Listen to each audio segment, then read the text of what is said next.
Hi.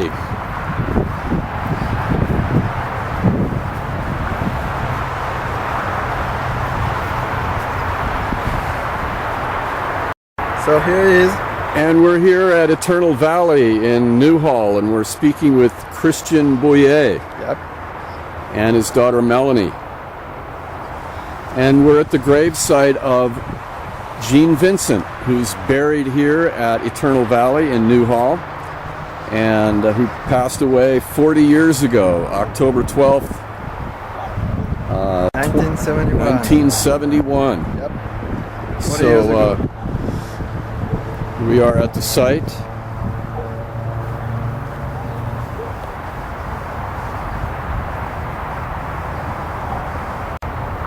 Back up just a little bit.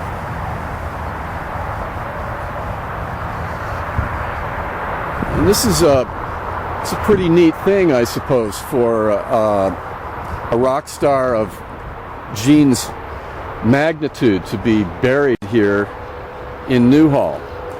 Now, what did Gene Vincent mean to rock and roll? He was one of the original rock and roll artists. He was one of the very first pioneers.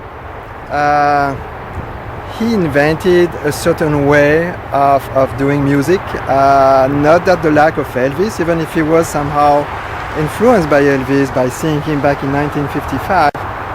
But the reality is Gene had such an energy that was out of this world. I mean, he's well known for that, especially when you know that Gene was handicapped. He had almost lost his leg in a motorcycle accident. And didn't care about the pain. The energy was always taking over, and it was passing through the music. He has an incredible talent. He had the voice, he had the personality, he had the charisma. So he literally is the first rock and roll artist that had so many people trying to emulate him in the decades that followed. His popularity in the United States was one thing, but his popularity overseas was even greater. Absolutely. And why do you think that was?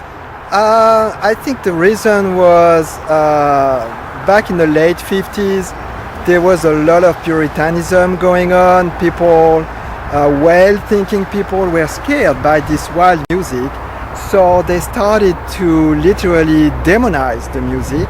By 1958, even guys like Elvis, on the advice of Colonel Parker, had to let go of that and just go to the army and be forgotten for a little while.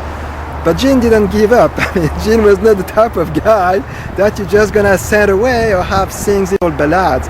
So he kept going, but unfortunately he had less and less shows going on, less and less hits. So automatically he looked around where he could have a second career, and this is why he went to England back in 1959. Well, 1959 was a real kind of change in the whole music. Yes. There was kind of a change to more pop-oriented music, singers as opposed to bands. Yes, that was the big Dick Clark era. Yeah, with the Brian American Hylands. bands. Yeah, so Jerry Lee called those singers all the bobbies around. Yeah, the bobbies. The bobbies. So the real rock and roll was slowly going like dust under the carpet, that it never existed, pretending in this country. But interestingly enough, in the same time that some thinkers here were trying to dust under the carpet in England, there were young future artists who were completely passionate about that music that was created here, on the likes of John Lennon, Paul McCartney. So when Gene and Eddie Cochran went to London, it was huge. We're talking about the British Revolution in this country. That's almost nothing to compare with what I call the American Revolution when Gene and Eddie Cochran went to London. They were driving crowds, there were fights in the streets, they had to cancel some of the shows because of the wildness. And John Lennon, Paul McCartney, they were the young cats being there and being blown away by what Gene was doing. So that started the whole music that was dying here was reborn in England through Gene Vincent and Eddie Cochran. They just sparked something that came back here. Then we started to listen to that music again here, saying, what a great music. But guess what? It was created here almost 10 years before.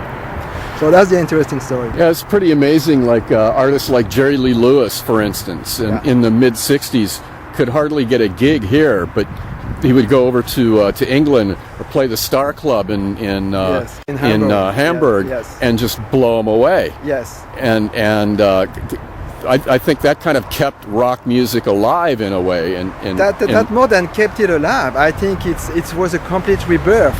Because here in this country it was kind of spinning its wheels. Nobody knew what to do with that. They created a monster and nobody had the guts of really going the whole way, fighting the institutions to make that music really what it became later. It became what it became because it happened over in Europe, where maybe there was less puritanism and the music was seen as an art form, not as something devilish. It was just the art for the art. So this is why it's through Germany, through England, and some of our friends. We've had great artists. I personally met Gene Vincent for the first time when I was like 12, 13 years old through French artists who were singing some of Gene's songs. I was saying, that song is great. Who created it? And I saw Gene Vincent as a creator. Then I jumped to, who was that guy? And this is how I discovered Gene.